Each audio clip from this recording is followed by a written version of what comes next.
At this point, the chair will recognize Representative Thede for her presentation on Black History Month.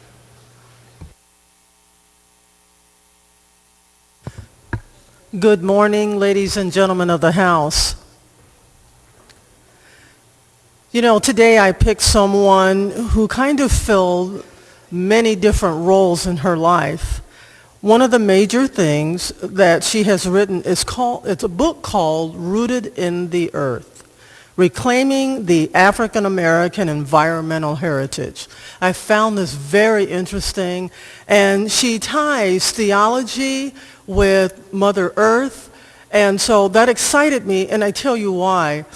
If you look around, look at all the beautiful colors that you have on today. The reds, the blues, the oranges, the greens, so many beautiful colors. And in this, she talks about, through history, about even through slavery, how times were tough, but how they overcame through things like gardening and farming and things like that. So I'm going to talk about her really quick, and then I'll give you a quick synopsis of some of the things that she talks about in a book called Rooted Up from the Earth. Her name is Diana Glave, and she currently is coordinator of Diversity of Development and Inclusion in the Western Pennsylvania Conference of the United Methodist Church. Diana completed her Master of Divinity at the Candler School of Theology, focusing on faith, health, and science of Emory University. After completing her degree, she served as a local pastor at Crafton United Methodist Church. Her passion has been researching, writing, and sharing African Americans and environment. Her publications included Rooted in the Earth, Reclaiming African American Environmental Heritage, To the Love of Wind and Rain, African American Environmental History, a co-edited volume with Mark Stahl. Diana continues to draw on her MA, her PhD in history from Stony Brook University, with an emphasis on African American environmental history, adding to the ecology, her essay, Ecothology, I love that, Ecothology in the Wiley Blackwell Companion to Religion, and continues to draw interdisciplinary scholarship. Diana's latest book is Praise in the Bush. To kind of give you a little flavor of the book, and I actually just started reading this book, but this is my favorite part of it, and I was just really excited about it. And two of the people that she talks about are Clementine Hunter and Alice Walker. And they talk about the sensibility of gardening.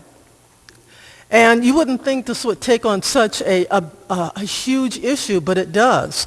Now, this was back in the 1930s and in the 1940s when this was recanted through these two women.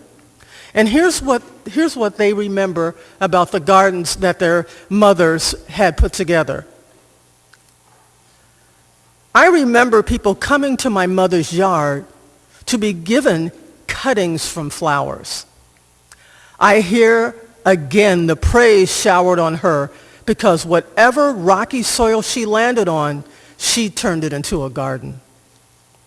A garden so brilliant with colors, so original in design, so magnificent with life and creativity,